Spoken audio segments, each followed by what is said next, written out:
gonna take you back to the past to play the shitty games that suck ass. He'd rather have a buffalo take a diarrhea dump in his ear. He'd rather eat the rotten asshole of a roadkill skunk and down it with beer. He's the angriest gamer you've ever heard. He's the angry Nintendo nerd. He's the angry Atari Sega nerd. He's the angry video game nerd. Ghostbusters on Nintendo sucks ass. But if you've seen my review of it, you already know that. So why am I reviewing it again? Because it's such an inhumane pile of shit that it deserves it. Well, this time I'm over the shock of how fucking horrible this game is, so I'm going to be a little more constructive. Here are 5 things that should have been improved. Number 1 is going to be a spell check. Let's play teacher and grade this piece of shit. Since it's really short, let's say 10 points off for every error out of a possible 100. So okay, you ready? Here we go. Well, first of all, congratulations spelled wrong, but it's not even a simple typo. 2 letters in 2 different places are wrong, which probably means they really didn't know how to spell it. So that's 20 points off for that, just because it's such an atrocious misspelling. But then why isn't it plural? You don't usually say congratulation, you say congratulations. So technically that's nothing to do with the spelling, it's a different error altogether. So that's another 10 points for that. Then, you've completed a great game? Well, that's just simply wrong, 20 points for that statement. Even if it was a great game, it shouldn't have to announce it. So then you have a punctuation error, because the next sentence begins with end. Then you got an extra O in proved. And proved what? Proved the justice of our culture? So it's saying that you proved that our culture has justice? I don't know. Now, go and rest our heroes. Instead of now go and rest, comma, our heroes, it's telling you to go rest our heroes. Okay, well, sorry to say, but we had to take off 90 points. But hey, a score of 10% means that there's still hope. But wait, is there any reason that there's 1 exclamation mark here and then there's 3 up there? That's another 10 points off for lack of consistency with a total score of 0, F-. It should have said, congratulations, you had the patience to sit through this awful game. You proved your nerdiness. Now go fuck yourself. Now, moving on to number 2. The second thing in this game that should have been improved would have been a better use of Ghostbuster characters. After all, this is a game about the Ghostbusters. It could at least acknowledge Egon, Ray, Peter, and Winston. Even the first Ninja Turtles game on Nintendo had all 4 of the Turtles. There's supposed to be 4 Ghostbusters as well, but try counting them in the game.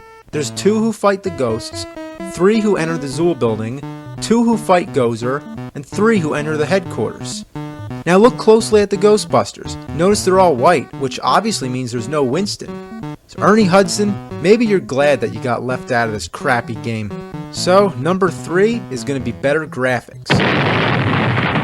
The whole game is just unappealing to look at. There's so much gray in the color scheme. It's dull, depressing, and lifeless. Where's the color? Why is there so much gray? Nothing even looks like what it's supposed to be. The proton beams look like a line of diamonds. The ghosts, like I said, are generic and stereotypical, all the same, and none taken from the movie. And the Ghostbusters look like aliens.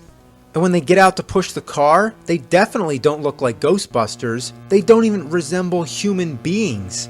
Number 4, better sound. As I've mentioned, the music is tiring to say the least. The game's Ghostbusters, but that doesn't mean we have to hear the Ghostbusters theme the whole time. A little more musical variety would have helped. Not to mention more sound effects. And at last, number 5, yet the most important thing of all that could have been improved. Better gameplay. This is seriously one of the most boring fucking games I've ever played in my life. Having to buy stuff and getting gas should not have been a part of the game whatsoever. Ghostbusters should have just involved going around blasting ghosts. But why was that so fucking hard to accomplish? Couldn't it at least have more stages? Let's count them. Ignoring the map screen or the store, there's the driving scene, the ghost busting scene, the stairwell, and Gozer. That's it. 4 stages. I can count all the levels in the game on one hand.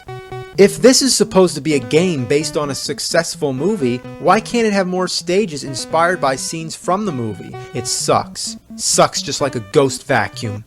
Well, you heard me rant about Ghostbusters and you heard me rant about it again. Well, since we're on the topic, let's check out Ghostbusters on the Atari 2600.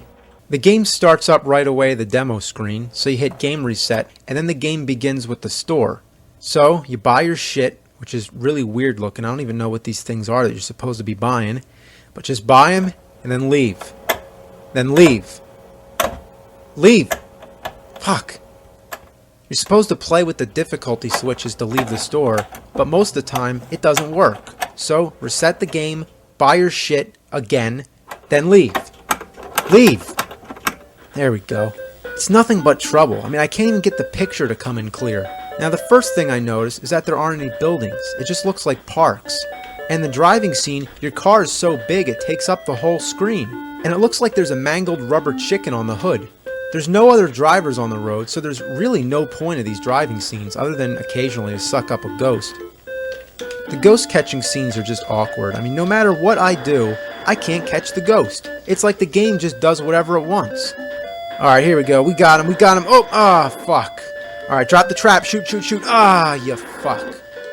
Ah, we got him. Move him over. Ah, fuck. Shoot the other way. Oh, well, we got him. Well, basically, it's the same shitty Ghostbusters game, except it's Atari. So, it's appropriate for its time. It was also on the Commodore 64, so, at the time, this was a decent game. But on the Nintendo Entertainment System, you'd expect something better. Well, believe it or not, the Sega Master System version was superior. Let's check it out.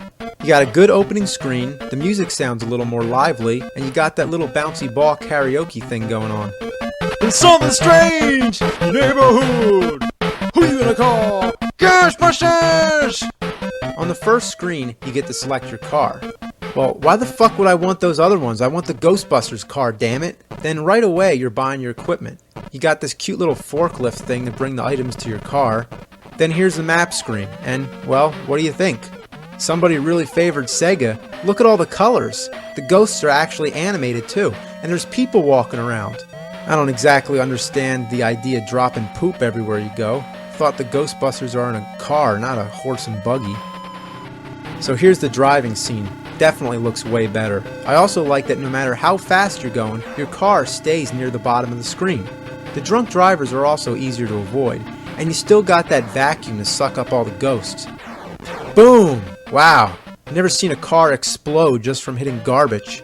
Here's the ghost catching screen. Again, way better. You actually get a variety of ghosts too. You got the green Slimer kind, then you got those ones that look like banana peels. They really do look like banana peels, and then they turn green and form together to make Voltron. Nah, just kidding, the Stay Puft Marshmallow Man. Once again, there's only 3 Ghostbusters. When you get to the Zool building, you need to get past Stay Puft. You got 3 tries, but you gotta get at least 2 of your Ghostbusters past him. So that means you can only fuck up once. Fuck up twice and you're back at the beginning of the game. It's so fucking tedious. At least the game looks nicer than the Nintendo version, but the gameplay isn't much better. Most of the time, you're just waiting for buildings to blink red, which sometimes just never happens. Come on! Do you want me to catch ghosts or not? Why am I even playing if there's nothing to do? Oh, there we go. Finally, when you get past Stay Puft, you get to the dreaded stairway scene, and what a huge improvement over the Nintendo version.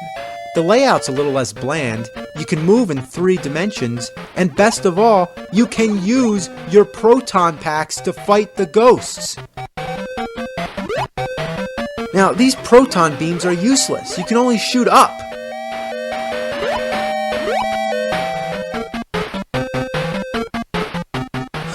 Fuck.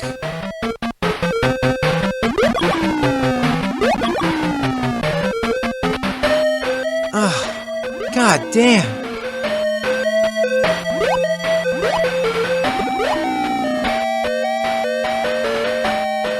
Jesus, cut me a break. The worst fucking thing is when you get hit just one time, just one fucking time. You start all over from the bottom of the fucking stairs, all over again. and when all 3 of your Ghostbusters are dead, it's over. Sorry, but your mission has failed. The Keymaster and the Gatekeeper entered the Zool, so it's not the Zool building anymore, it's just the Zool, and caused Gorza, you mean Gozer? They should actually see the fucking movie before they make the damn game. The enemy boss to awaken and destroy the city. You cannot even set foot inside the Zool because you were unable to earn enough money to gain admittance.